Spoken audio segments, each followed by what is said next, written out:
Allington Castle, and a tranquil setting alongside the Medway, just downstream from Maidstone. But here, in the 16th century, lived the Wyatt family, and in particular Sir Thomas Wyatt, a poet, diplomat, and distinguished courtier and royal servant of Henry VIII.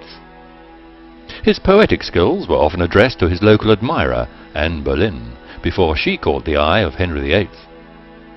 Wyatt's son, another Sir Thomas Wyatt, followed in his father's footsteps with diplomatic skills and leadership, but a preference for political and royal manipulation not through poetry, but direct military intervention. Queen Mary's reconciliation with the Pope and her treatment of heretics was to provoke a violent reaction of public feeling, but even this would not match the explosion of anger that was to follow the announcement that Queen Mary was to marry Philip of Spain. The implications were unimaginable.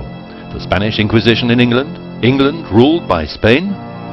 The threat of Spanish domination was enough to spark fear and distrust among many. This was the catalyst that would drive Thomas Wyatt into rebellion. The 25th of January, 1554, and Wyatt rides out of Allington Castle to Maidstone High Street, just where the old Russian cannon now stands, and in front of a large crowd of supporters reads out a proclamation denouncing the Queen's marriage to Philip.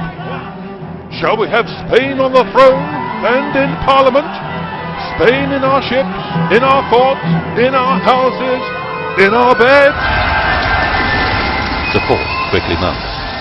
On into Rochester, and Wyatt and his supporters seized the castle and fortified the town.